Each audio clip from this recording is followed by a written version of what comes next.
The tilt is real. The tilt is real. This is when the tilt is real. Let's go.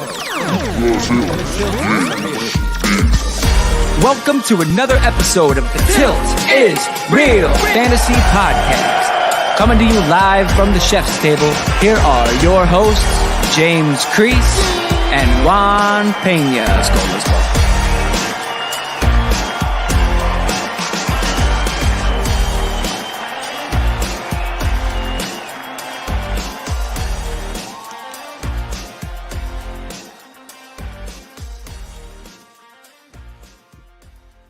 And welcome back to another episode of the Tilt is Real Fantasy Football Podcast.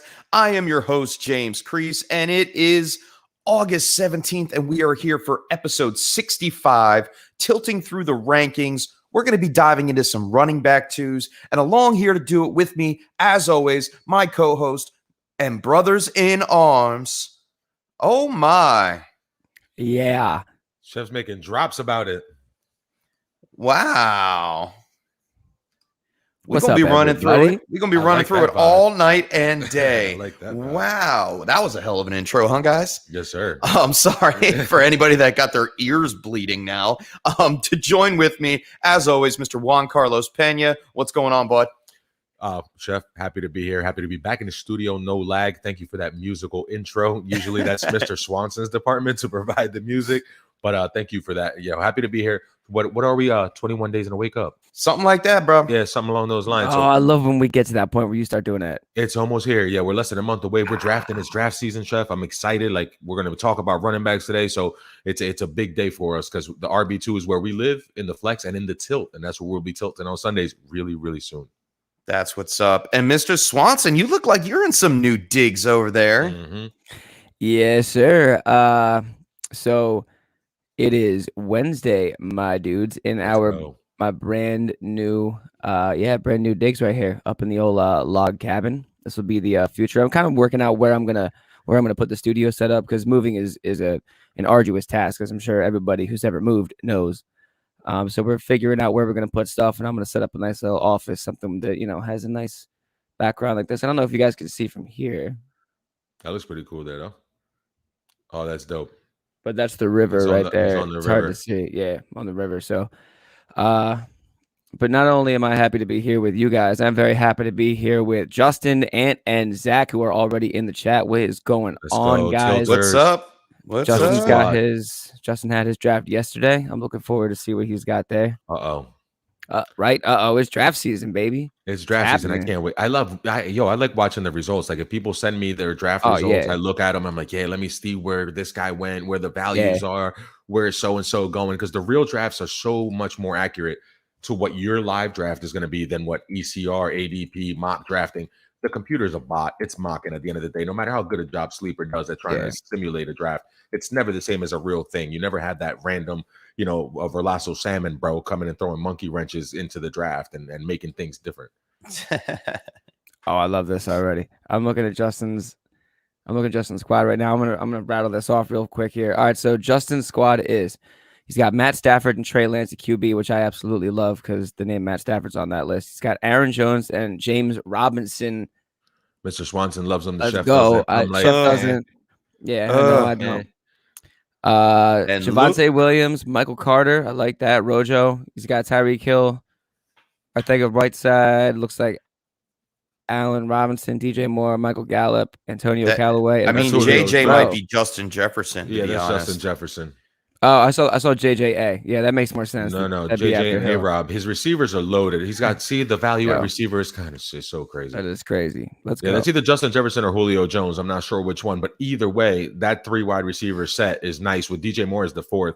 That's beautiful, especially if your league has 2 or 3 of those flex spots, which is really popular. Now, see Justin Jefferson, you're stealing with those 4 wide receivers right there, and you're taking your shot with Gallup and Callaway. So I like that. Big Greens, I'm sure, is a fan of Callaway as a dart throw sleeper late in rounds, being a Saints fan there. And of course, the Pats defense this year could be back on that situation they were on 2 years ago, where it was turnover city, similar like to Miami last year. They're going to get a bunch of players back. They got Matt Judon what's Kyle Duggar going to turn into. Like, I really like the prospects for that football team. Uche didn't play for them. Like that New England defense is absolutely loaded this year and should be a really good pickup right there. So I like that. Like, everybody clowns teams, leagues that still play with a kicker, still play with a defense. I like it. If it makes it different, throw a wrench in there. Let's have kickers. Let's have a defense. Let's do it all. I'm in a 20-man league right now where we have IDP, starting defensive lineman, linebacker, DB, kicker, a defense, super flex. It's crazy. So, like, I love it. It's really, really deep, but it's important to know football in general. And I love watching football, and defense is where it starts. Yes, sir. Big Greens, I'm really sorry. I don't have any. I have it somewhere in the house, but it's all the way downstairs somewhere. But I'm gonna find it. I have a green extension cord. I got my JBL speakers green. Big Greens. What's up, Big Greens? Green extension cord. I like it. We're still in rebuild mode, man. The season's not quite here yet, but we're here to kick you off. Last episode, we talked about wide receiver 2s, and we broke down what was consensus on the ECR rankings and compared to our rankings and our personal preference on them. This episode, we're doing something similar on the RB2 level. So you're in your third, fourth, fifth round and don't know who to take. This is the episode that you want to be paying attention to. We will be deciphering which guy is worth the pick here today on episode 65. 65 episodes. Kind of crazy, huh? Yeah, I was thinking that. That ain't nothing, man. That ain't nothing. Like 65. And shout out to all these guys in the chat that have been here from the beginning. But Big Greens has a question about Deshaun Watson, real quick, Chef. Before we get into the tilt. Yeah, let's pull it up. Let's pull that up. And now I'm not sure how hard the apparently is, but it is apparent. Like it's read the question. So for those that are listening on podcast form, Deshaun Watson is apparently out for the season. So between Derek Carr, Sam Darnold, Tyrod Taylor, Jameis Winston, and Drew Lock, do y'all see any as a QB that could win a league? That could win a league? Yeah, that could win a league. Well, Jameis has thrown for 5,330 touchdowns. Yeah. So, he's a good dart throw. But, Chef, my guy this year is Darnold. For me, I am taking Jameis and Tyrod out of the conversation because right now, Jameis is losing that camp battle. So Taysom Hill may look like the starter as of right now. We don't know what's going to happen. We don't know what's going to happen with Michael Thomas. I know they just went and Anthony Miller just went down. Oh no, he was on the Texans. I'm sorry. They just wound up picking up Kevin White today or yesterday. I mean, it's a mess down there for the receivers, and I just see the offense going through New Orleans pretty much through Kamara, and that's about it. Two guys that you could win a league with. I mean, Carr. We've seen number 13 last year. We've seen Carr. We've seen Carr, especially at the end of last season, come on strong. And then, Darnold. I agree with you there, man. He's probably out of all of these guys. Maybe Drew Lock is if he wins a roll of the dice, but Darnold is cemented in as the QB1 in that offense. I think with the weapons of DJ Moore, Robbie Anderson, and now Terrace Marshall, thank you. Along with CMC, I think they're all going to be doing a great thing down in Carolina, and he's set up for success. So, out of all those guys, Darnold would probably be the right choice. Yep, agreed. What's up, Taylor? How are you, boy? Hey, my man. What's up, Taylor? Gang, Taylor. What's going on? Cold tea. Whole lot of gang-related activity. Love it. Not that much of a gang aspect to it. Speaking of gangs, I just got back from the Fantasy Football Expo. Oh my goodness. What a dream little getaway. I got to see all of our friends. Shout out to Taylor, who could not make the trip, but all of us from the Chaos League were there. Troy King, Dave Kluge, Steffi Smalls, Jeff Bell, Nate Povote, oh man, and so many others. If I'm missing some, I'm sure Daddy's Home, Mike was there. There was just so many great people that I met. I had some nice experiences. I met Michael Fabiano. I met Michael Clay. So there was, and I was kicking some fantasy talk with him, man. I was stepping in there with the ring with the big boys, bro. That's awesome. What's going on? We're here now. It was a great thing, but I am happy to be back with my guys at the chef's table. And without further ado, let's keep this train rolling and get into some news with the Weekly Reel. Keep it real. It's the weekly reel, presented by the Tilt is Real. It's the weekly reel. Let me hear the news. And we started off every time with the speak of the week. And speaking on Tuesday, Dolphins coach Brian Flores said he would use the Dolphins' top 3 backs situationally this season. Now, if you use the term situationally, what does that mean to you, Juan? Stay away from it. Stay away. Swanson, what do you think? Stay further away. Yeah, stay further away. Yeah. Well, when there's smoke, there's a little bit of a smoke screen. And I think that's exactly what this is. If you guys caught any of the preseason games this weekend, they had Malcolm Brown out there as the first running back. And man, did he look stinky. He struggled, Chef. Like they were making a little bit of headway for him too. He had a couple of lanes, and it just felt like all he got was 2 yards before he found contact, and never was able to avoid it.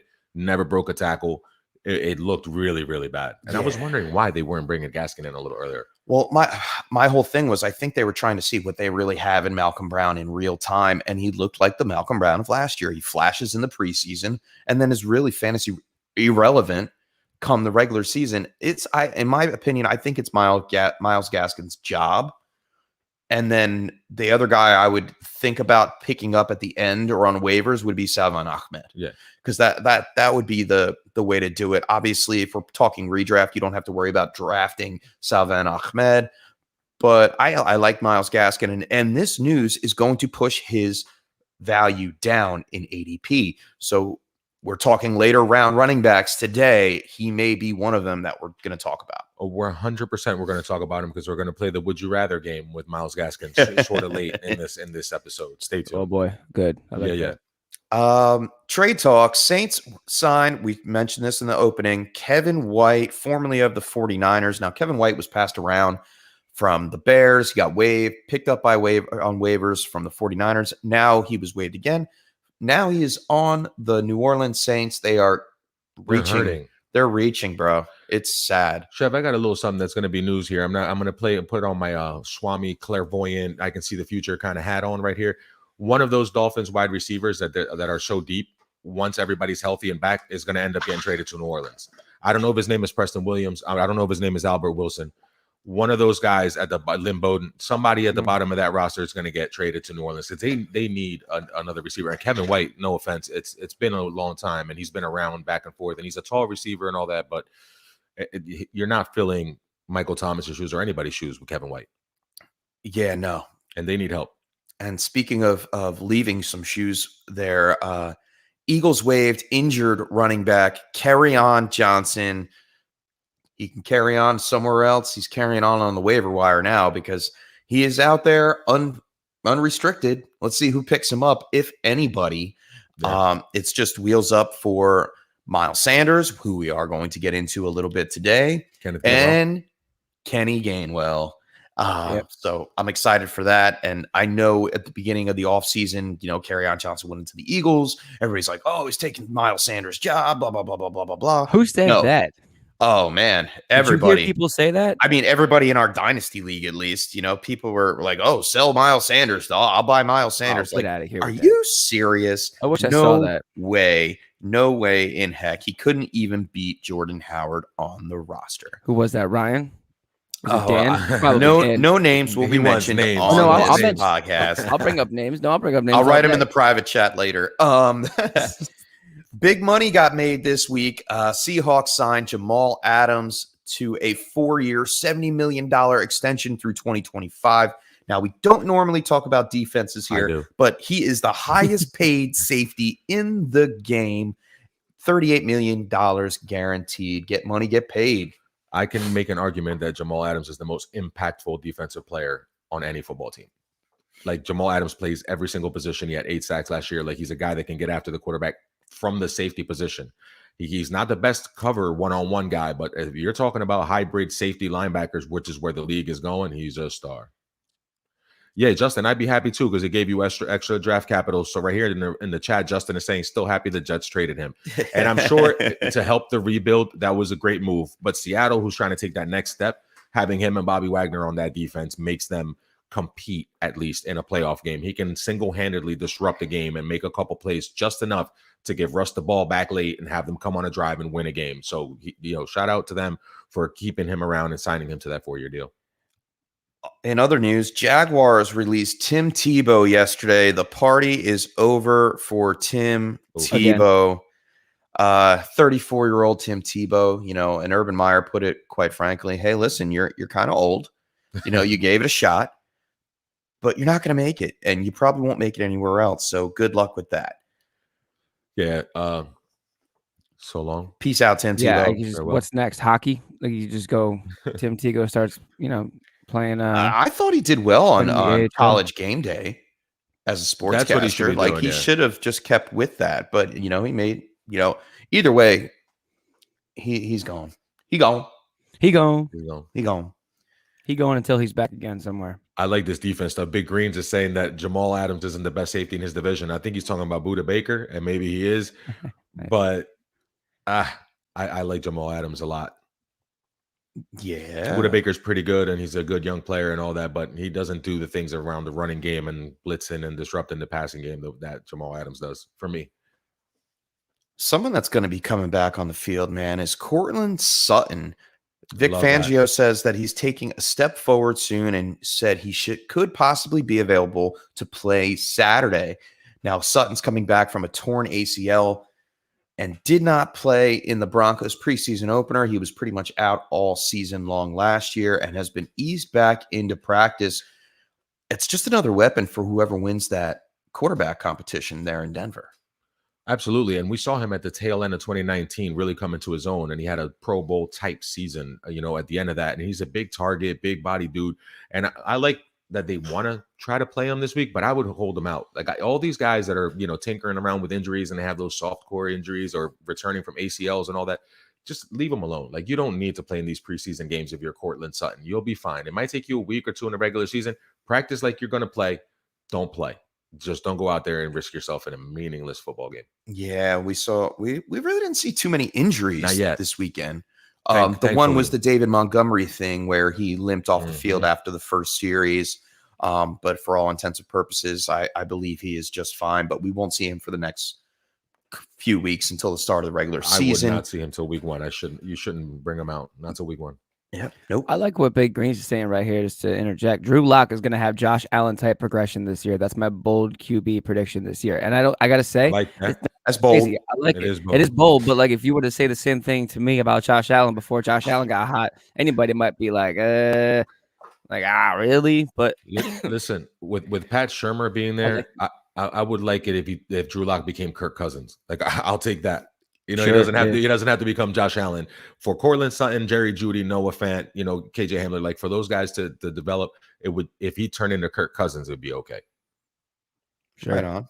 Stop slinging the ball all over the place. More wide receiver news coming out of Seattle. Seahawks activated wide receiver Dwayne Eskridge from the PUP list. Eskridge returned to practice, foreshadowing his removal, and he was sidelined throughout the summer, missing minicamp and the start of the training camp because of the toe injury. Despite the late start, Eskridge is still in line for the wide receiver 3 role in Seattle. Is he anywhere near fantasy relevant yet? Not yet, but he's coming soon to a chef's, waiver wire hero near you. Waiver wire hero. Yeah. Week 2, week 3, if anything, God forbid, were to happen to Tyler Lockett or DK Metcalf, he's immediately somebody you should roster. But he's got somebody to keep an eye on because there is going to be a third pass catcher. And if it doesn't turn into Gerald Everett, it's going to have to be Eskridge. Yeah, I heard all he has to do is beat out Jeff Swain. Hard competition there. That's easy. Eye roll from Juan. I'm sorry. Eye roll. For those listening to it in podcast form, I really did just do an eye roll. Kind of hurt my eyelids rolling my eyes so hard. A little bit more wide receiver news. Traquan Smith from the New Orleans Saints back in the building. He returned to practice this week, and during that 10-day absence, Marquez Callaway emerged as the top receiver. With Traquan Smith back, Kevin White coming in, they can actually field a whole team. Almost. But almost. Hey, listen, I like Callaway. I like Traquan Smith. Both of them could take the top off the defense. If it is Jameis Winston that gets the job, you need those types of receivers to be able to help that offense be at its full potential, reach its, height. So regardless of the fact, I like Traquan Smith and Marquez Callaway. They're both outside receivers compared to Michael Thomas in the slot. Thomas is that slot guy, man. He's everything. He's that right-hand side. He's everything. He's not going to be anything until week 8. Right. So, yeah, for now, those guys are fantastic values, great picks, and I definitely will be having them on my team. They'll both end up on my rosters a lot. Other notable returnings to practice this week were Darren Waller, Devontae Smith, and Justin Jefferson. All are healthy, all are ready to go. And before we get into our segment, did anybody see that catch from Jalen Reagor? No, I missed that. Oh, my goodness. He did an OBJ. Did he really? Yes. He did one of them. Wait, Jalen Reagor? Mm-hmm. Yeah. An Eagles receiver? Yeah. Wow. Yeah. An Eagles receiver. All right, man. Sorry. All right. Come on. It was wild, man. I think the Eagles are going to take a step in the right direction. Aren't going to make it this year, but definitely going to be fantasy relevant. Those teams are going to cannibalize each other in that NFC least division with the great offensive weapons and all that stuff. But some of those defenses, Chef, we'll be targeting them. All right. Who wants to talk about some running backs, guys? All day. All right. Run it back. Swanson, you ready, buddy? Yeah, I was trying to get this video up so I could. Juan didn't see it. I don't know if you could see this. Okay. I don't know about it's hard to do it. Well, I mean, like, listen, if we're going to celebrate that, it's better than a drop. You know what I mean? He's wearing number 18. I'm still traumatized from Deontay Johnson last year. So it was a one-handed catch in the back of the end zone where he spun around and caught it. It's almost like he wasn't looking when he caught it. He just kind of went up and went, huh. Oh, I like that. I've seen a highlight of Randy Moss doing that a couple times. Right, there you go. Yeah, that feels better. Thank you. And all right, let's get this running back. Before we kick this off, Justin wants to know J-Rob or Hunt? Hunt. We know where Swanson's going. Yep. Yeah, I'm sticking with it. It's type close, like they're in that same range, but the value, I mean, if you're giving me equal value. If it's PPR, I want Hunt. I want Hunt. Either way, it's the number 1 offensive line in football, and they're going to run the ball like 600 times. Yeah, give me Hunt no matter what. Right on. All right, let's get into some running backs. See how far we can run away. I run the streets all night and day. The hood love blood. 'Cause I still run the streets all night and day. If you're trying to find me, I rep for my city. Go hard for the hood. Still posted on that block. What's good? And I run the streets all night and day. Can't stay away. Ooh, I like that drop, man. That's cool. Fire. That was a last minute entry in, and I think some of you guys may have caught it on the intro to the show. But shout out Big Thug. Thanks for the little drop there. But here we go. Running backs, second tier, I guess we'll call it. Running back 2s. Right. Outside of the obvious, like if you want to rattle off, Chef, the obvious, we know what the usual suspects, the guys that are going to be gone in the first round. These are guys that you're going to start thinking about tilting, because the tilt is real, in the second round as to whether or not you go receiver, you go with one of these guys. How do you stack them? How far do you reach up for one of them? And we're going to try to help you make the decisions in the middle rounds there that are going to help you solidify your team. And we're going to start off with running back 13 from the ECR rankings. Follow this on Fantasy Pros ECR PPR format. And we start out with their running back 13, Najee Harris from the Pittsburgh Steelers. Now, the rookie coming in from Alabama, it had all the hype, all the talk. He's showing up in preseason. Where do we think he should be going? Volume-wise, right where he is. Upside, he could be Le'Veon Bell. He could be RB3. Wow. In a dream scenario, RB5, RB3. In that offense, yeah. I mean, I think Pittsburgh clearly wants to return to form and get a true 3-down back and just pound the ball. You know what I mean? That's why you draft a running back in the first round. Volume-wise, he's one of these guys around this level that absolutely gives you a floor. Like, there's almost no way that he doesn't get, 10 to 15 carries every game. Yes, 300. That 300 touch, 350 touches, maybe. That's pretty much locked up. Like, you can sew that in that he's going to get 250 carries this year. So that is exciting for me. That gives me, it makes me feel safe. However, he's not a guy that I would build my entire team around. So I like that fact that he's going 13. I like the fact that he's going 13 or 14 because to me, he doesn't. inspire me top 12. There's other guys in the top 12 that I'd rather take ahead of him. So I'm glad he's at 13. Yeah. Fair enough. I mean, I'm not going to be personally drafting Najee Harris.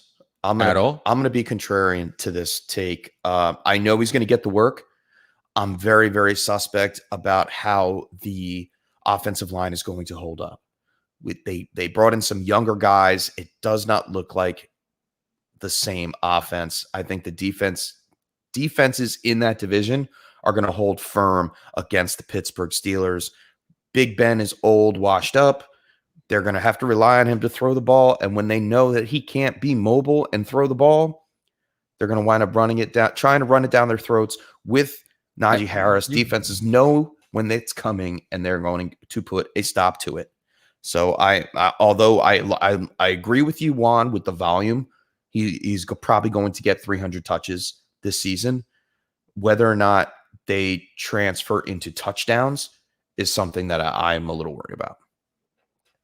You already know he's not mobile. Yeah. You know right now Big Ben's not mobile.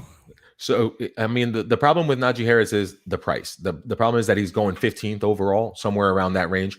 So you're talking about early in the second round. Would I rather have Waller right there? Yep. Like, would I rather have one of the receivers that falls to me, D-Hop, Stephon Diggs? Sure. If one of those guys, even Tyreek Hill might slip that far. So if they do, I would rather have one of those receivers than Najee, because I can still get a guy that's going to be like him volume-wise later. And we'll get to the Josh Jacobs and the Montgomerys and everybody else down the road. But for all intents and purposes, we should have did this when we started out.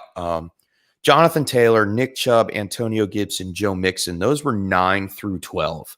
All right. So if you don't hear us mention these guys in the ECR, that's where those guys were. And I just wanted to reference that because Antonio Gibson is going after Najee Harris in ADP right now.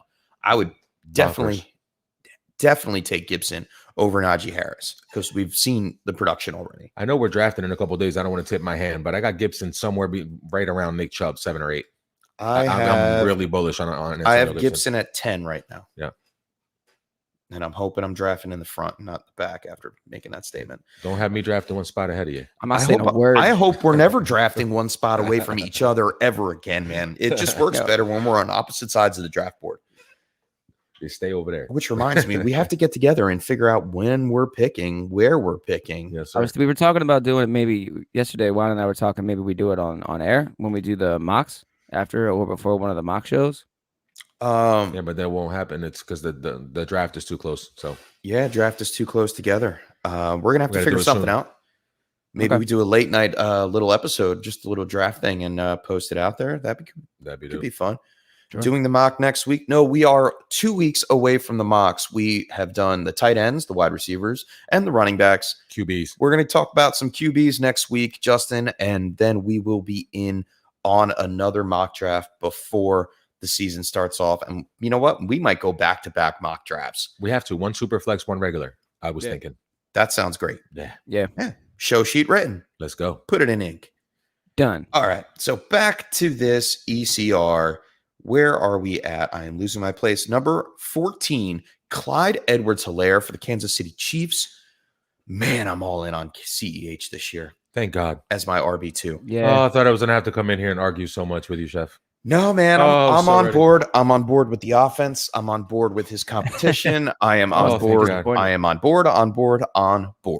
Yeah, I personally want to put him in my top 10. I don't feel like he slides out of that. It's going to be close to where I take him. Right now, 22 overall. I'm hoping I'm picking at the top of a draft where he can fall to me in the second round and be my second running back. I would be thrilled to death if he was my second running back. Same. I currently have him as my running back 13, right behind Joe Mixon. And, I'm glad this is we're a small podcast, right? We have a small audience and it's a tight knit group and we're family. Listen to me, please. Orlando Brown, top 16 tackle. Number 3 guard in the league, Joe Tooney. Austin Blythe came over from the Rams, is a solid center. Right guard out of retirement, Kyle Long and the Dr. Tariq Duvernay. And Remmers, the only remaining starter from last year. The Chiefs completely revamped that offensive line. And you're competing with Jerick McKinnon and Darrell Williams. You're not competing with Marlon Mack and Naeem Hines. You're not competing with that whatever the heck they got going on in the New England backfield. You're not competing with Jamal Williams. You're not competing with Damian Williams. You're not competing with Gus Edwards. You have it to yourself. You're competing with Jerick McKinnon and Darrell Williams. It's going to be his backfield. He's going to get more volume than he did last year. He's involved in the passing game. Love CEH. Can't say it enough. Yeah, I think in year 2 he's going to take a real step forward. I throw out that finishing RB21 last year. Throw that out. Don't buy the hype that the hype from last year didn't pan out. Oh, just a year early. Don't buy it. And the offensive line was banged up. I mean, the fact that you can get him at overall 22 is not bad. You can get him in the second round. So I like that. Yeah, the value is absolutely amazing right there. And Big Greens is asking in the chat, do we like Gibson or Swift as an Perfect RB2? transition. Which is a perfect transition here for the chef to go to the next spot in the ECR. Yeah, well, DeAndre Swift is number 15. Perfect. Like you said, perfect segue. I like both of them. I like both of them. Yeah. I like Gibson and I like Swift. You can't go wrong with either or. I have Gibson a little bit ahead just because I know that the Washington football team, the Washington Red team, can't even say that anymore. Nope. No, can't. WFT, they play good defense. They're looking to run the ball. Defense. We hear stories coming out of camp saying that they want Antonio Gibson to be CMC-esque. So I think that is definitely something that warrants attention. But DeAndre Swift is awesome. I don't mind DeAndre Swift at all. He has that breakaway ability. He has the ability to catch the ball. And they really don't have too many other playmakers. He had Jamal Williams as his competition. Mm-hmm. Yeah, no, I'm okay with DeAndre Swift as my RB2. But if I had a choice, Big Greens, I would definitely be taking Gibson over him. Yeah, I'll take Gibson as my 1. Same. No, I would take Gibson over that too. I would take Gibson as my 1 for sure. I almost cursed. I love what he's going to do this season. The thing about Swift, though, if Gibson's already gone, you really don't. It's going to be okay because there's no one to really catch the ball in Detroit right now, except for it's like you have Tyrell Williams. Apologies to Tyrell Williams. No, man. There's only one receiver that I'm worried about. It's Hawk. It's Hawk. Yeah, I know. So those are the only 2 guys to catch the ball right now for me, Swift and Hawk. So yeah, give me Swift. So you have a great conundrum right there, though, Big Greens, because both of these guys are potentially, one is CMC and the other one ceiling is Kamara. One of them is going to play, or Austin Eckler. One of them is going to play with the offensive coordinator that produced you, Austin Eckler and Anthony Lynn, and the head coach, Dan Campbell, that was with Alvin Kamara down in New Orleans. The other one is Scott Turner with Gibson, who was in Carolina when CMC had 115 catches. So there's a way where both of these guys end up top 5. And that's why I love this tier of running back, Chef, because I'm either taking one of these 2 guys that gives me that kind of upside, or maybe I'm going to shift and take someone with a better floor, a more consistent player later on, depending on what I did earlier in the draft. And as we move down the ECR, you'll be able to see where you can kind of pair guys up. But I love the value on Swift at 29. That means early 3rd round. Yeah, he's my 3rd pick. If I could end up with him as my 3rd running back, oh, man. Not to say anything, but we were in a draft. It was a 10-team league. Right. And I had CMC first. And you took him at 3-1. And I took DeAndre Swift at the 3-1. So I have CMC and DeAndre Swift. Give me that. All day long. Yeah, that could be 200 catches. Yeah. Yeah, good luck beating that team. Yeah. I mean, I don't know about 200 catches, but combine 115 and he can't get 80, like 85. I mean, they should have I don't know. I don't know why. I don't know what I'm saying right now. Yeah, I mean, it's close. It's because 200 seems like a crazy number, and then you give you like, oh, well. And then, well, on the other hand, it could really happen. CMC and Kamara combined for 196 the year before, so yeah. Real quick question. Anthony jumped in and said, so I traded back in both my drafts, went from 6 to 8 out of 10 and 8 to 10 in a 12-man keeper. Good move, or would you have stayed put? And my answer to you, Anthony, is what did you get back in return?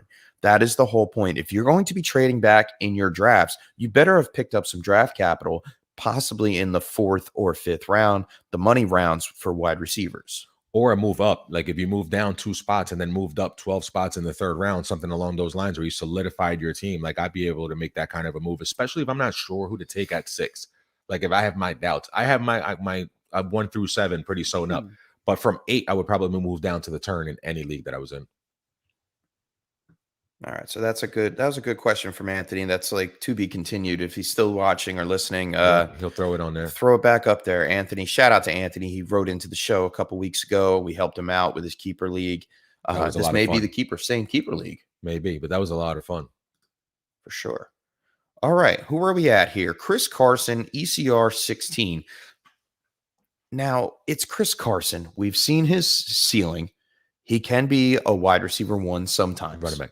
Oh, man, running back. Thank you. RB1 some days. But on a more consistent level, he's that mid-range RB2. Right. So, Juan, is he one of those guys that you saying like has a little bit more of a consistent floor? That's what I'm compared to the upside of a Najee Harris or DeAndre Swift? So if I went like you, I was fortunate enough to get CMC in the first, and then in the second, I stayed bullish and got myself another running back. You know what I mean? Maybe I got Gibson. Maybe I got CEH. I can take a flyer on Swift. Swift is going to be my third guy. But if in the second round I took Waller or I took Kittle or I took D-Hop, then in the third round I want Chris Carson over Swift. I want that floor. Right. You know what I mean? I that want that. I need that 12, 15 points a week, man. I don't need that week where you disappear on me and give me nothing. You know, I need that. So there I would lean towards a Chris Carson type or a David Montgomery type to be more solid for me. Swanson, what's your feeling on Chris Carson? I mean, they paid him, right? That's true. Like, they paid him. He's going to be the featured back. I feel icky about Chris Carson, and my feeling is that he'll most likely be that solid RB2 with the floor. And I guess I feel icky because of the injuries over the years and the inability to produce when you needed him to produce. But maybe that's a sign that I should just grow up and grow out of it and realize that when he's healthy, he has RB1 upside. And if he does fall there, like Juan, where you said you would take him, then I would take him too. And I don't think I would feel icky about it anymore like I did in the past. Yeah, right now he's going like at 35 or so. So end of the third round, you're late. Like you're at the turn, and you grabbed, like I said, Gibson and a receiver, Gibson and Tyreek or something along those lines at 12, 13. Oh, then you give yourself Carson. All right, so Montgomery's around there too. It's about 7 picks difference in ADP from Montgomery to Chris Carson. And this is the line where you're looking at when, we're talking about overall 28 to 35. And there's like 4 guys. We talked about Swift already. We just talked about Chris Carson.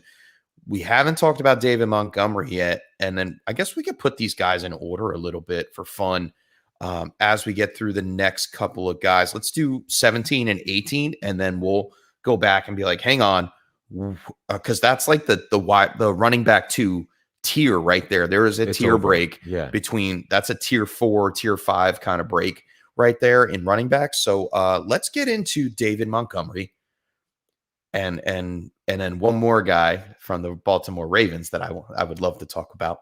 But David Montgomery, we talked about him a little bit in the news. He did sprain his ankle this week in the preseason game against Miami Dolphins. Yeah, that's right. Oh man, did Fields look good or what? Yeah, he did. Oh, he looked good. But David Montgomery, he looked like he was going. I don't know why he was out there, to be honest. I mean, I guess they were just giving him reps, but he injured the same foot or ankle that he had problems with last year. I'm a little nervous about that, but we know now that with the news coming out saying that he is the number 1. He's not going to be playing for the rest of the preseason. They're putting him on the top shelf, letting him rest, and we're going to see a lot of Damian Williams in the preseason. I think David Montgomery is locked and loaded as the RB1 in that Chicago offense. Can catch the ball, can pass block, can run pretty well, very elusive. I scouted him out of college. I like him. I don't have a problem with him as my RB2, but if I can get him as my RB3 at 28, that's what I'm talking about, Chef. I'm really, really happy. That's what I'm talking about, Chef. Mm-hmm. Yeah. And that would be the opportunistic scenario to have 1, 2, 3 running backs and steal the market on the running back front. So you're not worried about injuries. It's a long season. It's 17-week season this year for your fantasy championships. And you want 3 running backs if you can get them.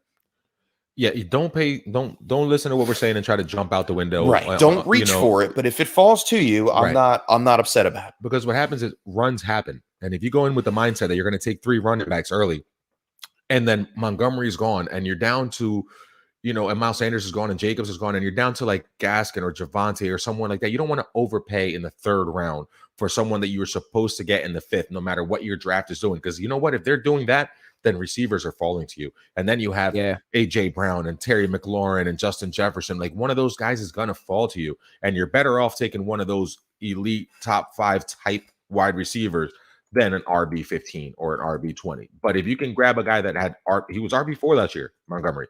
So like, there's no reason why he can't end up in the top 5. We talked about why Swift or Gibson can be in that top 5. So give me 3 of those guys. But don't give me another running back in the 3rd round just for the sake of giving me another running back. I need the value to kind of line up too. Very good advice. Yeah, that turn, Chef, like living on the turn can be beneficial and deadly at the same time. Yeah, and I was going back, and that's just a thing. And Anthony said he didn't get anything back for trading down. Now, what you're doing is you're chopping off the production of a – so wait, to go back, he said he went – from 6 to 8, 6 to 8, and then 8 and to then 10. 8 to 10. So you're going back 2 spots just for the sake of going back 2 spots. I mean, the problem there is you're giving up value. Like you're giving up higher draft value at the beginning of the draft right. to have your number 1 player on your team, your rock per se, not be there. Yeah, I'd rather almost reach for my guy 2 spots early and make sure I got him there no matter what. Yeah, and then when you're playing in the middle rounds, like a lot of people are like, oh, I get pick 6 or pick 5. You just have to hit the draft a little bit different. You're letting players fall to you. You're not jumping out of a window and reaching as much in the middle rounds. Now, if he did move back and got the other, like they swapped altogether, so you're closer to the turn the whole time, now that's different because you're shortening the window between picks on the back end. So if you did that and you were able to go back and get 10 and 14 in a 12-man, that's a different story. But if you stayed in the beginning, like if you went back to 10, but then still had to wait till 16 later on, that wouldn't make too much sense for me. I would rather have the switch spots altogether. Like if we switch spots altogether, yeah. I think that's what he did. He switched spots altogether. All day long, I'll move out of 8 and go down, and I'll move out of 10 and go down. Like whatever I have to do, I'll move all the way down. Yeah. Closer to the end. If I'm not in the top 5, I want to be in the back. I want to be at that turn. Let's talk about the last guy in this ADP tier that we're discussing here in the ECR, and it's ECR 18 running back J.K. Dobbins for the Baltimore Ravens. Now, I like Dobbins. I've always been a Dobbins truther. Mm-hmm. I loved him in Ohio State. I loved him last year, and I thought he was really going to pop, and we saw it happen later on in the season. This year, it's going to be out the gate. Out the gate, Ravens want to run the ball. Yes, I know they want to pass it, but the Ravens want to run the ball, and they're going to let J.K. Dobbins do it. Now, you think about it. You have an MVP running Konami code quarterback. Yes, sir. All news has been transferred to saying we want him to throw the ball more. So that adds passing options to J.K. Dobbins. That also takes away some rushing yards from Lamar Jackson. Sure. How do you keep an MVP caliber quarterback an MVP caliber? Don't get him hurt. Don't get him hurt. Don't let him run as much. So I believe J.K. Dobbins has the opportunity this year to really smash it. I like their strength of schedule. They're on the top half of the strength of schedule, and I think J.K. Dobbins is a smash at his current ADP of 30 overall. I couldn't agree more, Chef. I love him in the 3rd round. J.K. Dobbins, to me, I thought was going to be a top 5 upside kind of guy. You know, when he first came out, like I thought by this year, if Mark Ingram got out of the way, he would be a top 5 candidate. And he has top 5 upside. He just won't see the passing work. So maybe his touchdowns regress a little, but the touches go up. And Chef, they want to throw the ball. Rashad Bateman's hurt. No Grease is banged up. Yep. And the lizard got his tail cut off. He'll grow it back, and he's going to come back and pester the offense.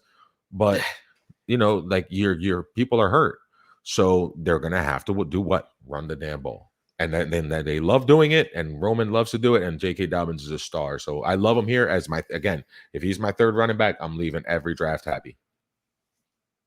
Swanson, what's your take on J.K. Dobbins, man? Yay or nay? I'm tilting on him, man. I don't know.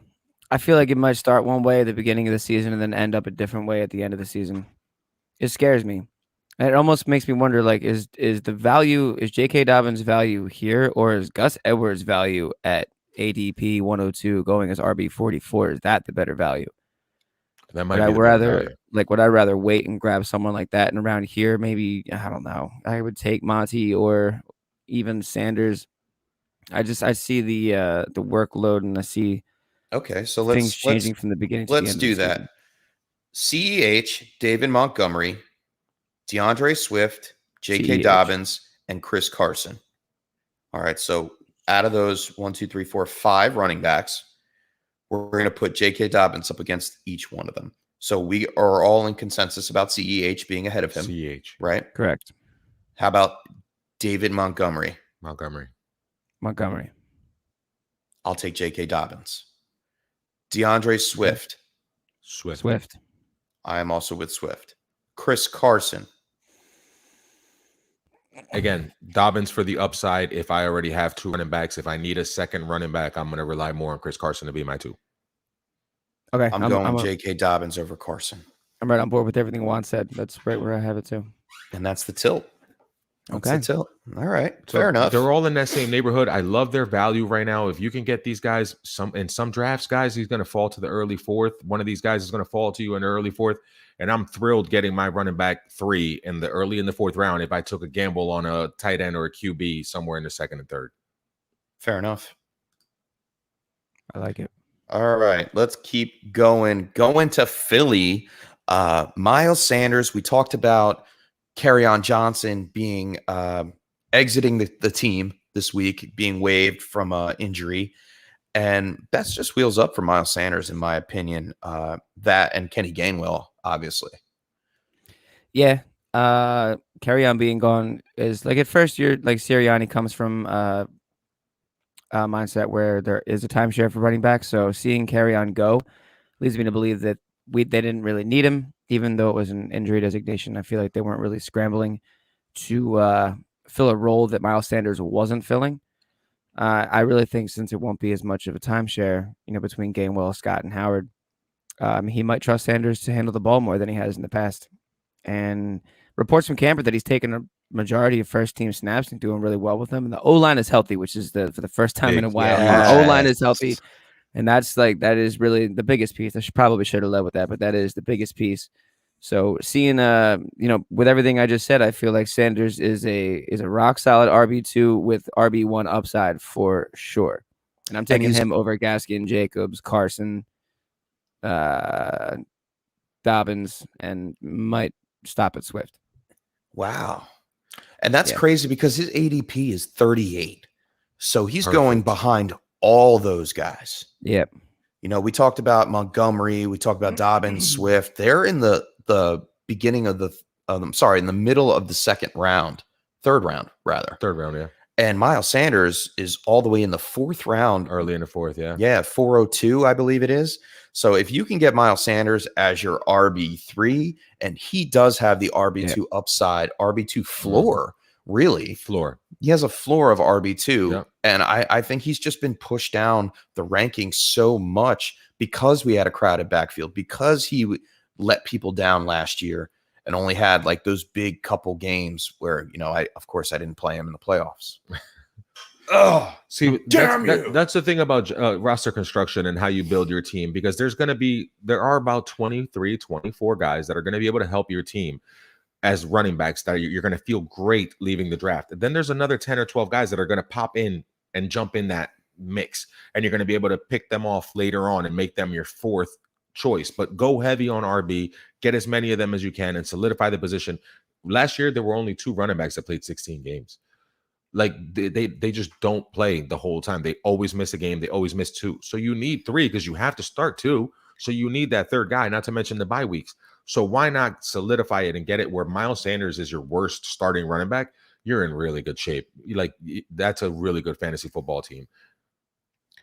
I'm seeing things from Big Green saying need that Boston Scott RB1 season. I don't think it's happening, bud. Yeah, I don't know about that either. I don't think so. It helps him that he stays on the roster now because He's on the bubble. He's still on the bubble. But I think he stays on. I think they keep 4. And if anybody goes after this, it's going to be Jordan Howard. And I think they just go with the 3 type running backs. The 3 guys that can all catch the ball out of the backfield and do everything. Interesting. Yep. All right. And we talked about some guys that can't stay on the field. And that brings us right to number 20 on the ECR rankings. Darrell Henderson from the LA Rams, injured last year, lost the job to Cam Akers. Didn't really get back on foot. He is still banged up, Darrell Henderson. Now he comes back. It is going to be the lead back in an offense that I was very, very high on. And now I'm a little bit down on because of the fact that Cam Akers isn't there. Just to put it in perspective, Darrell Henderson was running back 40. We'll just make up an imaginary number, around 40 before Cam Akers got hurt and out for the season. Now he is at the 20 mark. And to be honest, I like the guy behind him in ECR a little bit more than Darrell Henderson, and that's Josh Jacobs. Who would you rather take, guys? Jacobs for the consistency, I guess. And it's crazy, Chef, because the ECR is the expert consensus ranking, right? But Henderson is going ADP like 61 overall. Is that correct? That is correct. So you're getting a 5th round value for a guy that's going to have a running back 2 floor. So, but see, that's the whole thing. I don't think he gets the running back 2 floor. I think he is a high end RB3 ceiling. That is it. I don't see him creeping in. He may have 1 or 2 games in that RB2 category, but I don't think. I mean, we could be sitting here in January saying, "Chef, I shoulda, coulda, woulda taken Darrell Henderson," right. But I like his value in drafts, and if he's there if I didn't take that 3rd running back, then he is a perfect candidate for that, Darrell Henderson. But I'm not going out of my way to take him. I'd rather take a guy with a little bit more upside in maybe a Travis Etienne or I'm glad you mentioned Travis Etienne, or even a Kareem Hunt before I would take a Darrell Henderson. I'm glad you said Travis Etienne, Chef, because I'm taking Travis Etienne ahead of everyone that we named, right above everyone else that we haven't named outside of Jacobs. Like we just mentioned Jacobs. I'll take Sanders, but I'm taking Etienne over Henderson. And then I'm taking Etienne over anybody else that you're going to name after that. Makes sense. But are you going to reach for him or are you going to let him fall to you? Oh, I'm going to let him fall to me. But write that down, Swanson. I'm willing to take him in the 4th. I've seen you take him in the 4th. Yeah. And if you're going to get your guy, I mean, sometimes you just have to go out and get him. And ETN in the 4th round, it's a little rich. I mean, he's going in the 5th. Yeah. Middle 5th. So I'm just reaching around early to make sure that I lock up my guy that I think could be Alvin Kamara. So, I want to have a share of it. And if I can get that kind of value, again, solidifying the running back position. If he's my 3rd or my 4th running back, give me that all day. And that's pretty much what we're talking about now. These guys here in this category, and we'll talk about our next guy in Mike Davis, they're all RB3 ceiling, RB3s on our roster, on our fantasy roster. Correct. They are no way the guys that we want to solidify. I mean, after the Josh Jacobs, Miles Sanders level, I am not trusting these guys as my RB2 week in, week out. Nope. They are a plug and play kind of thing. If they hit and they're going to have a good matchup, you may be able to play them in your flex. But I am on board with having 3 capable running backs of carrying the load on my fantasy roster. So yes, am I going to have one of these guys? Most likely. Probably. Do I need to have them? No. There are other guys later on in the draft, say like a Damian Harris, or, we may touch on Michael Carter today. Those guys that have the upside of being an RB2 later in the drafts. Yeah, the value, Chef. Right. And in the 4th and the 5th round, those are the rounds that I want to target either a high-level quarterback or a high-level wide receiver, because the wide receivers have been pushed down this year. Yeah, because of all this running back love, we're all going to push these the wide receivers down. Right. And I'd rather take my wide receiver 1 in the 4th round and have, like, say, if I got, just for example, if I got 2 good running backs in the first 2 rounds, I'm going to go wide receiver 1 in the 3rd. I may come and get, depending on where I'm drafting, I may get one of these guys in the 4th. Otherwise, I'm waiting to the 5th round to take my 3rd running back. You end up with Chubb Gibson, Chef. What are you doing in the 3rd round? Chubb Gibson, I'm going wide receiver. Or if there's a tight end available still. If J.K. Dobbins is still on the board, though, do you take him as your 3rd? Over Waller? No. No, Waller's gone. You got Chubb Gibson, so you're picking late in the 3rd. You're picking at the 309. Waller's gone. Kittle's gone. You can still get Dobbins. You can still get Josh Jacobs. You can still get Miles Sanders. In the late 3rd, I would probably take my 3rd running back, knowing that I'll be able to get another wide receiver around the turn. Okay. That makes more sense. Like, I'm not going to jump out the window because that's the difference. That's the roulette you're playing. Like, if you wait to the end of the round, yeah, the running backs are going to be gone. Right. But I would definitely, I would do that. That's what I mean. That tier scares me, that little end of that run. Like Mr. Swanson. And then you don't have to worry about running back for the rest of your draft. That's it. That's my goal. Then I can go wide receiver, QB, tight end, take flyers, flex in the 5th round and take Etienne that I want or whatever, Javonte Williams that I love. Like anyone like that, I can take a flyer on them because I'm solid at running back. Right. Oh, right. Where are we at? Mike Davis looks to be the lead in Atlanta. Who did they sign? They signed somebody else. Allison? No. Brooks Jones? Quadri Allison was already there. Brooks Jones? I don't even know who that is.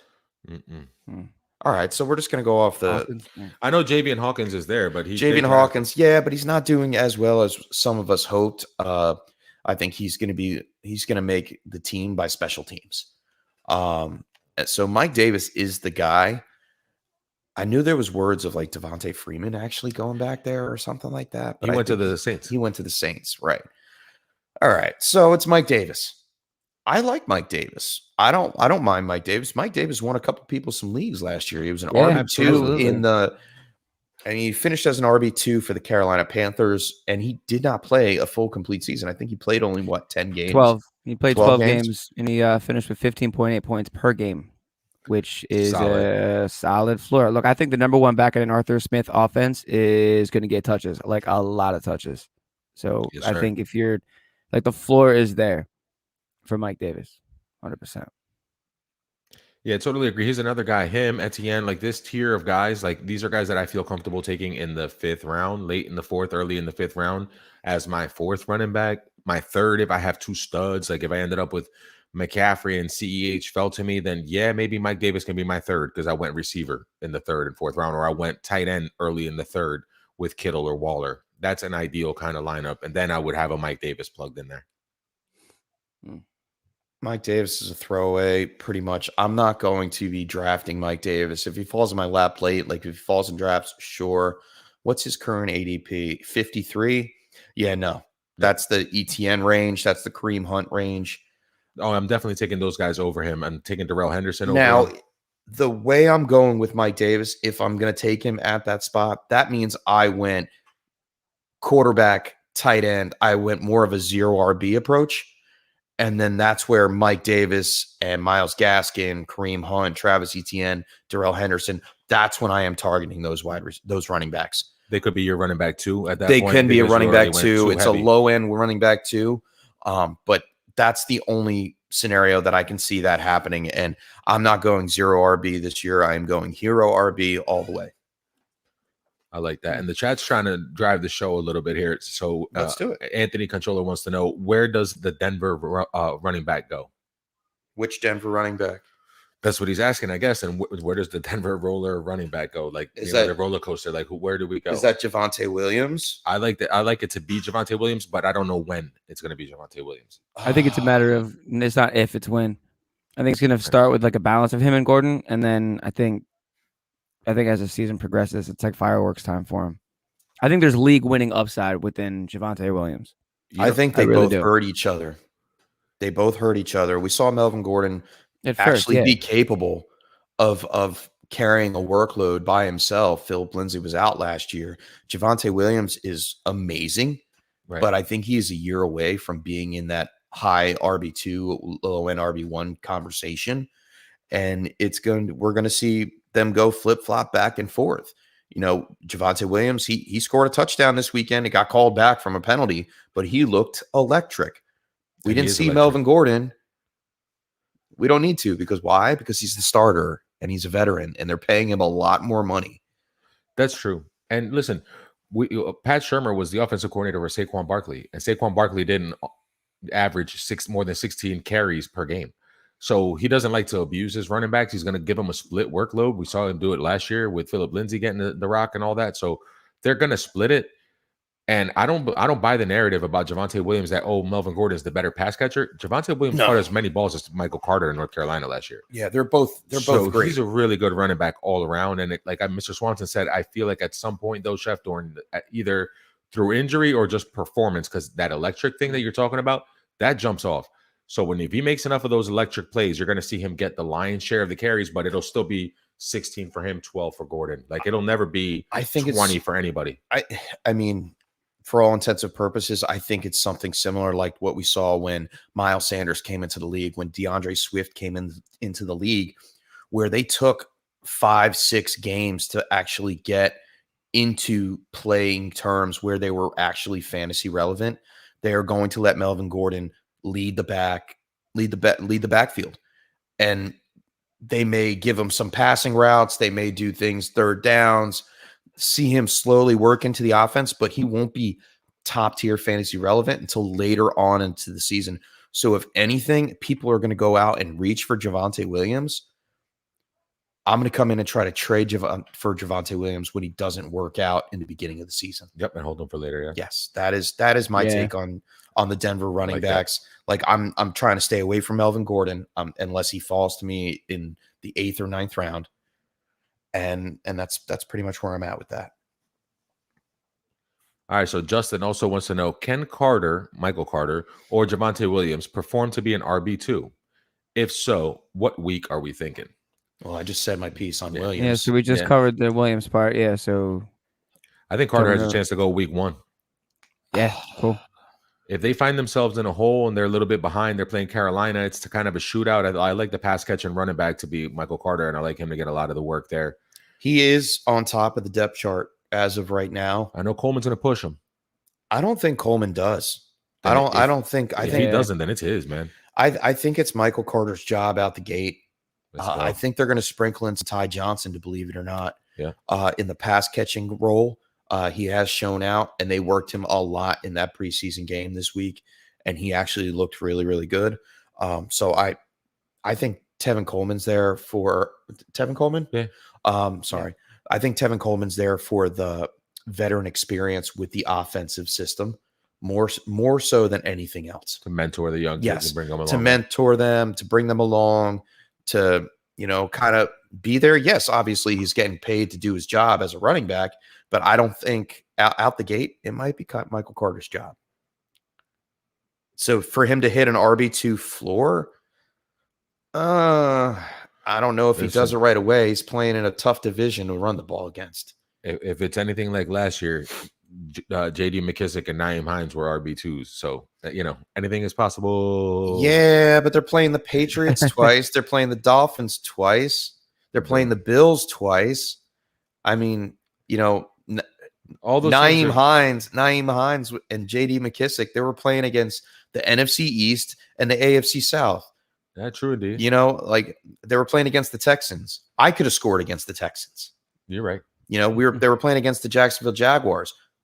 My 3-month-old son could probably score a touchdown against the Jaguars last year. On him. Yeah, and with them strong legs. You found out them strong legs. He's plowing into the end zone for sure. Yeah, plowing past people in the end zone, my 3-month-old. But yeah, anything is possible. Michael Carter going ADP of 78 overall. Take a shot. Don't reach for him, but take a shot. Don't reach, but yeah. He's in that Javonte Williams. I'd rather have Javonte Williams, Michael Carter, Chase Edmonds over Raheem Mostert in that area. Yeah, I would probably take Michael Carter and pass on James Robinson. Yeah. 15 spot difference there in ADP. But like Melvin Gordon is that line at 79. He's going right after Michael Carter. Yeah, I would take Michael Carter for the upside of him actually being the lead bell cow. And at at worst, he's the pass catcher. You know what I mean? At worst, and he's showing up in camp. So I'd rather have a definitive answer, and we will have more of a definitive answer as we get towards the end of the preseason, whether and where Michael Carter will be in that offense. But yeah, I'm going to take him over Melvin Gordon. Justin just said he got Michael Carter in the 100 with the 110th pick. That's insane. That is crazy. I want to be wild, in that man. That should be illegal. Drafting with bots. I love it. I was gonna say, I actually have it in my notes here. If you're in one of those redraft leagues where like you're just playing with work people, but like the pot's stupid big for no reason, like everyone's throwing like, it's gonna be a $300 fantasy league. We're gonna do football, but like, and people don't know about stuff like this. Like, it sounds like your league is you're getting Michael Carter at 110. That's gross, man. Good it's in the same league that this just happened. Look at him. He's posting it. He says, and do you guys think Pitts at 6'1" was good? Kittle, Kelsey, Andrews, Waller were all gone. Yeah. At the 6'1", sure. Because, his ADP is 45. Yeah. So that's value. That's okay. I'm taking my home run shot here. I'm going to take Pitts and hope that he turns into, Kelsey plus, or he turns into some kind of phenom, or maybe he's Calvin Johnson and I hit a home run. And if you didn't, no skin off your back. And if you got Michael Carter with the 110th pick, you can probably go pick up Evan Ingram off of waivers, and he can fill in for you at tight end if somehow Kyle Pitts falters. But he won't. But if he does, you still have people out there. So, yeah. All right. Let's try to finish up this RB2 conversation. And I want to get to Travis Etienne. He's ECR 23. Now, Juan, he seems to be your guy this year. And Juan, for all of you that don't know, Juan always picks one rookie and rides him in every draft that he can. Juan, why is Travis Etienne your guy this year? Upside, for the same reason that I like DeAndre Swift ahead of so guys like Montgomery and Chris Carson that are more solid, because I see a potential what he could be. And Travis Etienne, for whatever reason, to me feels like Alvin Kamara. So why not if you have a rookie quarterback and a rookie system? Now, make no mistake, Cam Robinson is the left tackle, Andrew Norwell is the left guard, and Brandon Linder is the center. That's a really good left side of your offensive line. So they're going to protect a lot better than people think. You have weapons in DJ Shark and Marvin Jones and Laviska Shenault, so the field is wide open. Now, this man can line up at running back. He can line up in the slot. He can line up anywhere, and you can use him in any way. They have him listed as third on the depth chart, Jeff. So he's going to be rested because he's playing behind Carlos Hyde and behind James Robinson, who Mr. Swanson loves for good reason. So you're going to see Etienne used as a weapon where he can be electric, create after the catch, create after the carry, and jet sweeps and in motions. And I'm excited to see what that potential is. And like I said, if my third running back is someone who I can take a home run swing on, I'm going to do that. I'm not taking him as my number 2. I'm not going crazy with him. Right. I'm taking him as maybe this can win me the league if he turns into what I think he's going to be. Like I said earlier, if you kind of like Antonio Gibson was last year. So if I have Chubb and I have Gibson this year, or Chubb and Mixon or something along those lines, or Eckler and Aaron Jones at the turn, something crazy like that, this is the perfect third guy to say, let me knock it out of the park here in the 4th or 5th round after I took my first great receiver, maybe McLaurin, maybe, you know what I mean? Maybe a little lower in the 4th round. I got Robert Woods to be solid, and then Etienne right behind it. I like feel great about that. Yeah, man, I'm on board with Etienne. I know Swanson likes James Robinson, but you can like both. You can. Mr. Swanson was telling me the other day. What were you saying, Mr. Swanson? Well, that I like both, and I compare him to like the same way that they use that they would use him. They would use Latavius. Like that same comp between Alvin and Latavius is kind of the same thing between James Robinson and Travis Etienne.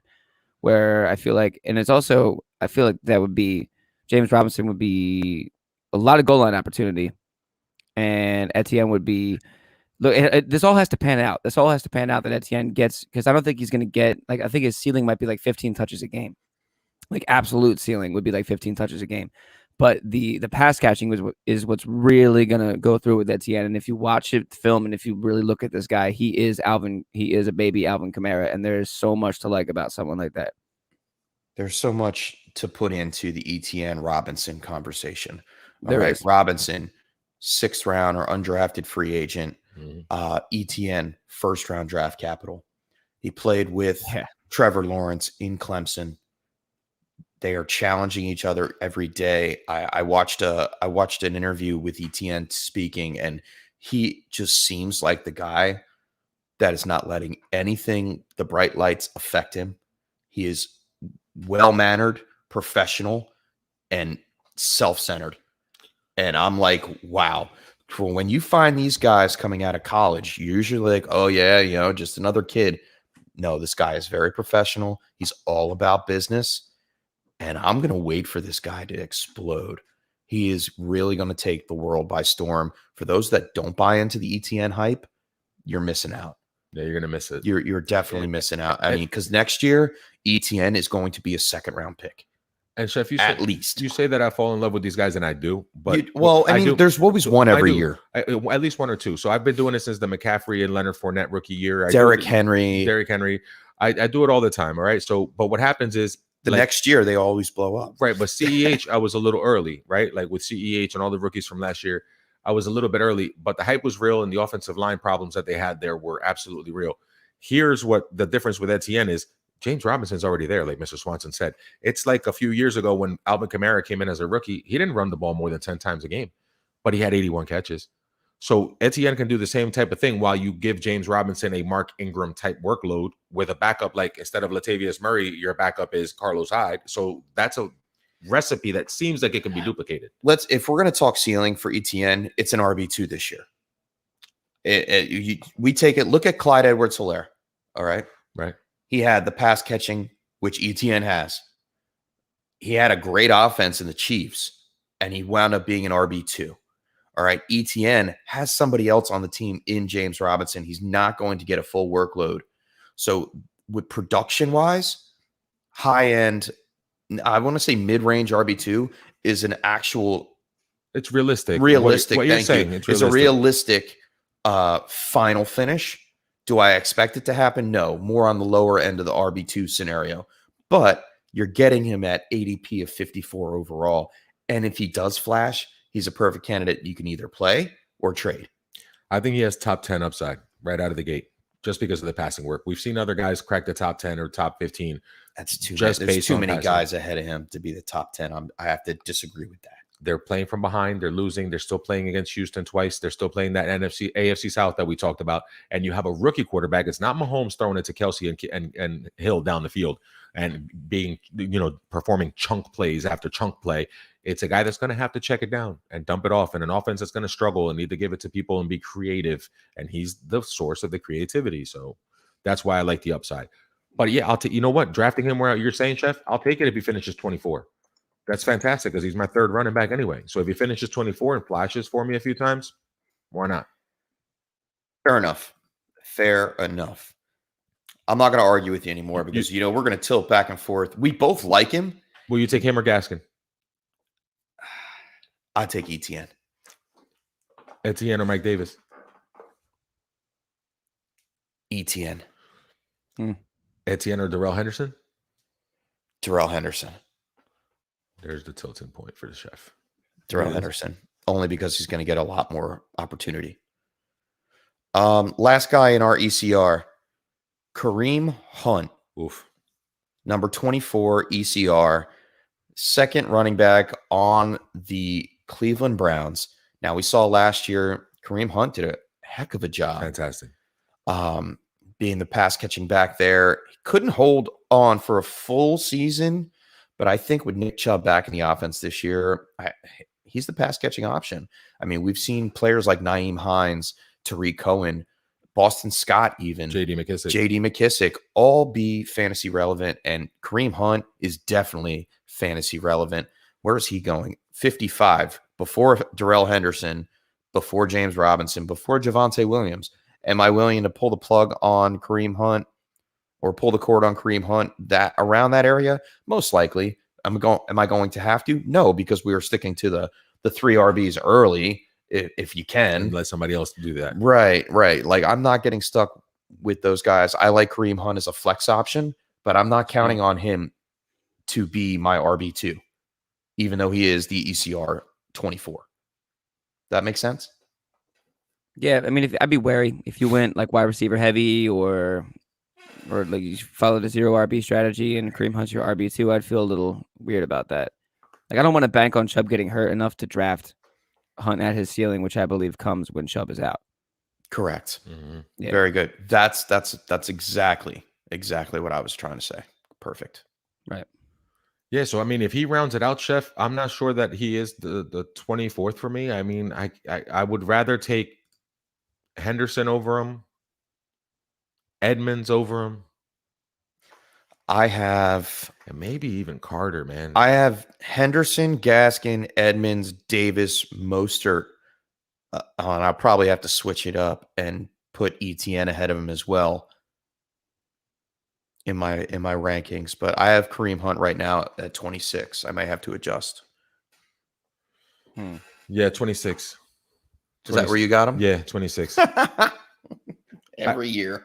I hate your guts. I hate you. I have Edmonds 27 and Michael Carter 28 and Trey Sermon 29. I have them right behind him. That's so funny. Yeah. Oh man. And we do not prep for the show. we bring we don't talk about our rankings before we sit down. It's and that's not a shared document. Yeah, no, it's not well, that's definitely not a shared document. I'm on notebooks. I'm old school, baby. Yeah, it's on notebooks. I got a nice pen. I got a notebook and arrows and numbers and all kinds of doodles and stuff. Yeah. Well, I think that'll be the show for this week, guys. Thank you for everybody in the chat. You can find me, James Crease, at FF_chef on Twitter. I'm a writer for Ball Blast. New series this week. We'll be continuing Dynasty Trends called Dynasty Values and Diversions. Also, check out the draft kit that just dropped over there. I wrote a bunch of redraft articles for that. Check me out as Justin does. I see Justin in the chat every Tuesday now at 7 p.m. for the Checklist YouTube channel, Coming Off the Edge, a different kind of fantasy podcast. Just shenanigans, friends sitting down, talking fantasy football, and whatever else comes to mind. And we saved it for the end. Check me out every other Sunday, starting this week, on the Dynasty Happy Hour podcast. I am the new co-host of joining a great team with Tyler Gunther and Doug Eddy. I am going to try to fill the shoes of Tim Keller, and they are hard shoes to fill. But for those of you that don't know, Dynasty Happy Hour is where Juan and I got our start writing for them, and it has transitioned into something that I can't believe now, a podcast that I was listening to 2 years ago, I am actually a host on. So it is pretty surreal. Thank you, Justin. Appreciate you. And tune in next week. I'm not sure if we're going to be doing it video live. We like to do recordings, old school podcast. Check them out at Dynasty Happy Hour on iTunes, Podbean, Spotify. They're out there. So that's coming up soon. I'm really, really excited about that. Yo, congratulations, Chef, man. And big ups to Tyler, dude. Tyler Gunther and Doug Eddy. Like, thank you guys for bringing the Chef on, for letting us write. We wrote on that format, and that's where we met everybody. Shout out Taylor, who was in the chat earlier, Corey Spala, Troy King just got picked up by Yahoo Fantasy. Unbelievable. Troy's on Yahoo. Like, let's go. You know what I mean? Let's Part of the go, team man. is going That's and doing big amazing. things. And it's a growth, Chef, and it's due to your hard work, and you've been on a pod with the Dynasty Nerds. You're rocking their shirt right there, and networking and being friends with everybody, and helping other people in the community. And that's what this is all about. We said in the beginning we wanted to help one person win a league. That's right. We got a bunch of tilters that are in our crew that we're lifting trophies this year, and that's why we do it, man.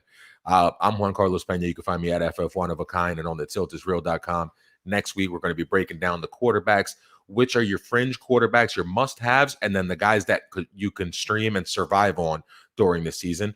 And we'll talk a little bit about Superflex value with some of those quarterbacks as we get into our two last mocks before the regular season, one regular, one Superflex. And we'll get you guys ready for this season. I can't wait. It's draft season. I'm excited. I can't hold the giddiness back. Mr. Swanson and I spend lots of hours every day just talking about where we're going to draft and who we're going to put here and who would you take here. And we play the who would you rather game all day long. And there's nothing more fun than talking fantasy football. And any day we get to do that is a great day. Yes, I love that. Way to round that out, boy. I love that. Yeah, we talk about that all day long, man. I'm really excited for the season, you guys. I love doing this show. Last night when we were driving home, Juan did a 20-man league IDP mock in like 20 minutes or something. He was just like sitting there and just yep, just going through it. It is. I can't wait for the season, man. I can't wait for the weather to start to break again. I love everybody that's coming back in the chat. People who haven't even, like, you guys have been here all off season, which I love. And it really just goes back to we started this to help one person, and that's never changed. And it's just now we get to help see. many. Yes, now we get to, I don't know if you noticed, I'm leaning closer and closer to the screen as I'm doing this. My microphone is It's falling. It's falling, and I didn't realize it. And I was like, why am I so close to the screen? Oh, man. All right, well, you can find me at FF John, JAWN Swanson. Guys, this was a great show. I'm looking forward to doing QBs next week, and then looking forward to doing the mock. Mocking with the tilters, Super baby. Flex mock and the regular mock. So if you guys want to get in on that mock draft, just hop in the chat when we're live, and we'll send you the link. All right. Until next time, guys, keep tilting, and we'll be back next week with another episode. Till then, peace. We're out. Peace. Thanks for tuning in to the Tilt is Real Fantasy Podcast. Like and subscribe on YouTube and follow us on Facebook and Twitter. Check out our website at thetiltisreal.com for more great fantasy football content. We'll catch you guys next time on The Tilt is Real.